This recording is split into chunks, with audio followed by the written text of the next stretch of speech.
সবাই কেমন রয়েছো? আশা করি খুব ভালো রয়েছো। আগের ভিডিওতেই বলেছিলাম যে রথের মেলা নিয়ে দুটো ভিডিও আসবে, ওটা পার্ট 1 ছিল, এটা পার্ট 2।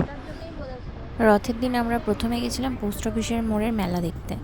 তারপর আমরা গেছিলাম কৃষ্ণনগরে, প্রথমবার এত সুন্দর করে এত বড় করে জগন্নাথের মাসিবাড়ি হয়েছে। সেটা রথটা এসেছিল নৃসিংহপল্লী থেকে, রাধা মাধব মন্দিরের জগন্নাথ, বলরাম দেব এবং সুভদ্রা মা।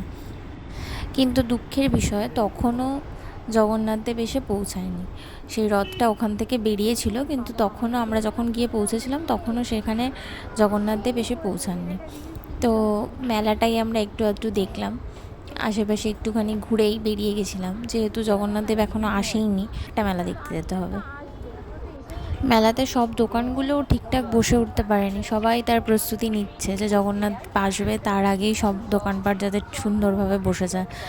এখানে একটা দোকান হচ্ছে, আর কিছু কিছু জায়গায় দোকান বসে গেছে বিক্ষিপ্তভাবে, পুরো সুন্দর করে লাইন সারিবদ্ধভাবে হয়ে ওঠেনি তখনও। এর মধ্যে হয়ে যাবে, জগন্নাথ দেব আসবেন, এখানে 9 দিন থাকবে, তার মধ্যে নিশ্চয়ই জমজমাট মেলাই বসে যাবে।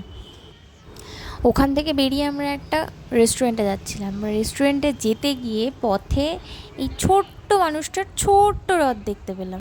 ওই পুচকেটাকে এবং পুচকেটার ছোট্ট রথটা এত সুন্দর লাগছিলো, আমি ওকে বললাম আগে দাঁড়াও, ওখান থেকে আমি একটু ঘুরে আসি।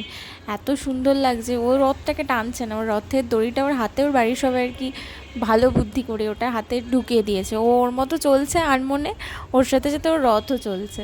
কি মিষ্টি লাগছিলো দেখতে। তোমরাও জানিও তোমাদের কেমন লাগলো এই ছোট্ট খুদে রথটা।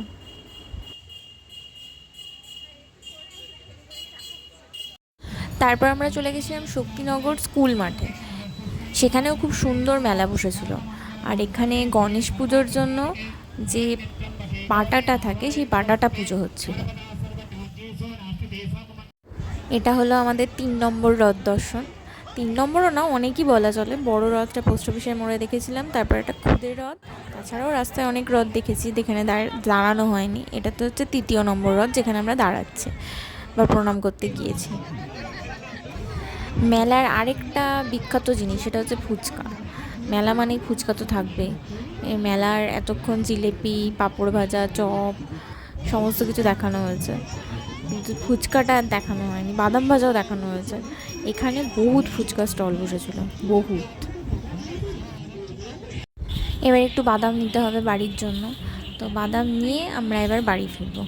তো আজকের ভিডিওটা এখানেই শেষ করছি। টাটা, সবাই ভালো থেকো।